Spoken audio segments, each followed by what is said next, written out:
Ok. Voilà, yallah.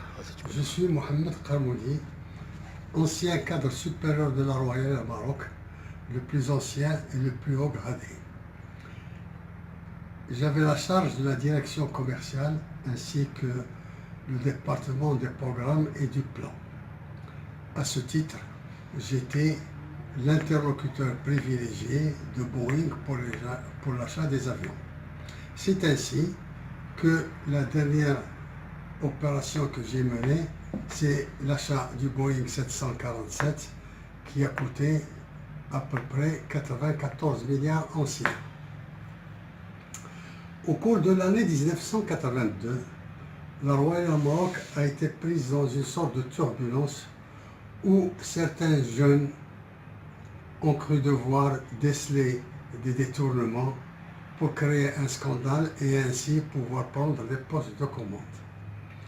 Des rapports ont été faits et une plainte a été déposée à la Cour spéciale de justice contre des agents opérant au Caire et à Casablanca, et cela pour le détournement de plusieurs milliards. Le juge d'instruction en charge de l'affaire a cru devoir s'entourer a cru pouvoir s'entourer de l'apport de certains dirigeants et surtout et en même temps que leurs témoignages. Il faut dire que tous les dirigeants ainsi appelés à témoigner ont été unanimes pour se retrancher derrière la même chose, à savoir qu'ils ont tout oublié et qu'ils ne peuvent rien dire. Moi, j'ai donné mon témoignage sur le vu de documents que j'ai trouvé inadmissibles et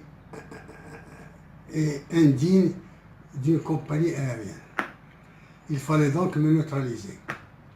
Pour cela, convoqué exactement le 13 mai 1983 à Rabat à la Cour spéciale de justice pour témoigner, j'ai été retenu jusqu'à 8 heures du soir où le juge d'instruction m'a sorti comme acte d'accusation, comme motif d'accusation, le document ci-après qui est tout simplement un chèque du prince Khalid bin Saoud tiré sur une banque saoudienne d'un montant de l'ordre de 30 000 $ qui représente le montant de l'allocation annuelle de ma villa que je lui ai louée 14 années de Boulogne. J'ai donc été jeté en prison pour mon argent. Quelques jours plus tard, le prince s'est rendu lui-même à la Cour spéciale de justice pour témoigner. Son témoignage est consigné dans le document ci-après. Il confirme ce que je viens de dire. Enfin, rentré de l'étranger, le général Qbaj a eu le courage d'aller voir Feu Sa Majesté Hassan II pour lui faire part de ce qui s'est passé à la Royal Maroc.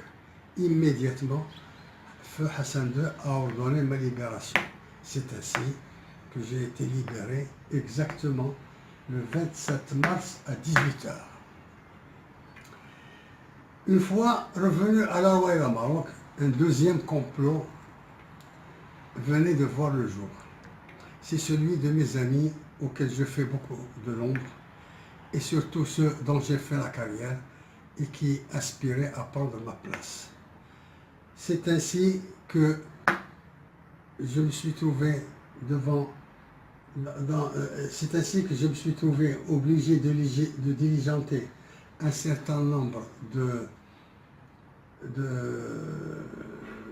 d'actions en justice qui à ce jour n'ont rien donné. Feu Sa Majesté Hassan II m'a fait bénéficier d'une grâce royale totale dont voici la lettre. Cette grâce totale intervenue au cours d'instruction et je précise bien au cours d'instruction, a eu le privilège d'être non seulement donné pour la première fois à un citoyen marocain, mais en plus, il a le privilège de n'avoir eu aucun effet pour la suite de la carrière de Mohamed Kharmoudi. Pour plus de détails, il suffit de se reporter à la consultation demandée à l'éminent professeur Paul Blanc. Il donne tous les renseignements nécessaires sur cette affaire.